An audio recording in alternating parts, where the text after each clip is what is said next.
Hi everybody, in this video we're going to talk about the age-old challenge that every web developer runs into at some point. That is, I have a div element and I want to center it perfectly on my page, both horizontally and vertically. And we'll take a look at some of the quick tricks you need to know to pull it off using both the grid and the Flexbox. So let's get started. So the two ways we're going to be looking at are not using more of a traditional div, margin, padding, all the various hacks you might have seen in the past for centering an element perfectly in the middle of our screen.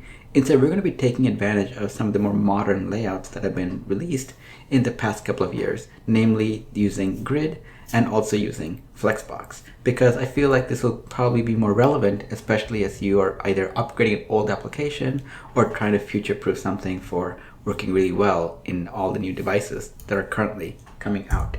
So you can sit back, relax, and watch it passively, or my preference is you go to this URL, load this page up in CodePen, and actually participate and kind of see how this all goes on and looks and feels. So to get started, I'm going to go there in a moment, but I'm going to look at the grid approach first.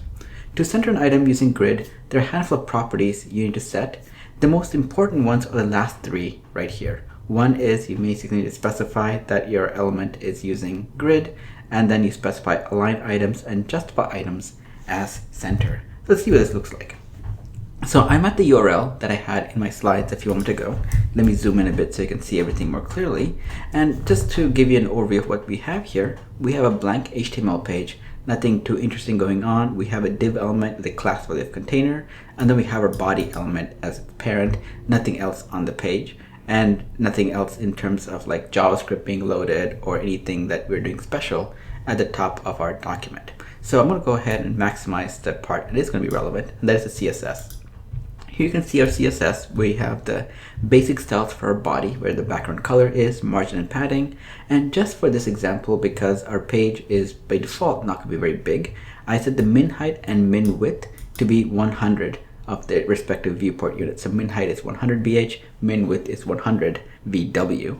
And that ensures that the entire size of my viewport is filled up by our body currently, because margin and padding are both at 0. And the last thing is our container element. I give it a fixed width and height of 200 pixels, has a border radius kind of rounded, this little box shadow, and a background color. So our goal really is, have this div element, value of container, I want to be centered perfectly in the middle of my screen. And so the first thing we're going to do is set our display about property to grid. So I'm going to go ahead and specify on our body, in this case the parent element, specify to grid. And once I've done that, if you look at the preview here, you won't really see anything interesting happening. And the reason is that setting something to display grid doesn't really change the world that the element is currently living in, but the subsequent properties that we might set, which we will set, will actually do that. So let me set align items is center. And the moment I do that, notice that it now has this element vertically centered. And then I'm going to justify items. I want to set that to center as well. And once I've done that, you can now see that our square is perfectly centered in the middle of our current page. And you can see it works for arbitrary sizes. So make the width a little bit larger, like it's more of a rectangle. You can see it's still perfectly centered properly. So that's a very quick way for being able to center elements on the middle of your page using the grid. And let's go back to the slides. So the grid is one approach for being able to pull this off. The other approach is by using Flexbox. And with Flexbox, the big gist of things are very similar. We set the display property to flex instead of grid. And we set two properties, align items, that should be familiar as well, to center. But just because of the nature where we're centering, we're using justify content and setting that to center as well. So let's go and see what that looks like just very quickly. So I'm going to set, I'm going to delete everything just to, make sure we're starting from a blank slate. And so let's set display to flex. Let's set align items to center, and let's set justify content to center as well. And once I've done that, you can now see all the elements are centered properly, just like it was earlier with the grid approach. So now we're using Flexbox same behavior applies. So that's kind of pretty neat. Now, before I wrap this video up, I told you all it's going to be a very quick one. In many cases, you might be in a situation where your body element is not going to be the immediate parent. You might want to set this on another intermediate element, and how that works.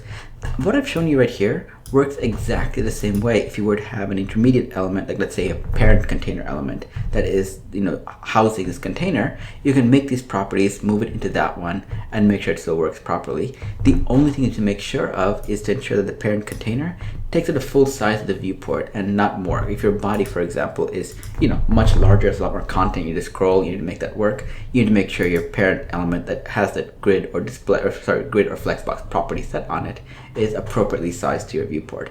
And I don't want to go too far into this, but you can see an example of this if you click on the theme icon on Group.com right now. You'll see that this little widget appears in the middle of the page, despite the page having a lot more content to it. And if I were to zoom in and show you exactly what's going on here, let me exit this mode right now, and so let me select this element. I recognize that everything is a little zoomed out right now. So let me go ahead and zoom in. You'll see that we have this thing called theme wrapper, which is the outside element. And that you can see has a position value that is fixed and has a width and height of 100 VWVH to make sure it goes over everything and takes up the full width of the screen, independent of what the overall page's size might be. So just take a look at that as an example of being able to take what you have already in terms of your centering logic and account for that if you're not using the body as the primary element. And so there you have it, a very quick overview of how to take a very complicated problem that used to plague web developers for years, centering an element vertically and horizontally, and simplifying it down to just 3 properties. Whether you're using Grid or Flexbox, just 3 properties, and you're good to go. If you have any questions, post in the forums at forum@group.com, where I and others will be happy to help you with any of your positioning related questions or web development questions in general, or you just want to chat with web developers. So drop on by, fun, friendly community. And if you like this video, tell your friends and enemies all about it. Hit subscribe to be notified of future videos, and it also makes the subscriber count go up, which makes me feel good. Follow me at Krupa on Twitter to be notified of other cool things that I do that are web development related. And lastly, if you enjoyed watching a video or if you enjoyed reading the content in the browser, I also have physical paperback editions of a lot of this content in my various books. So check out my book, link in the video below. And with that, I will see you all next time.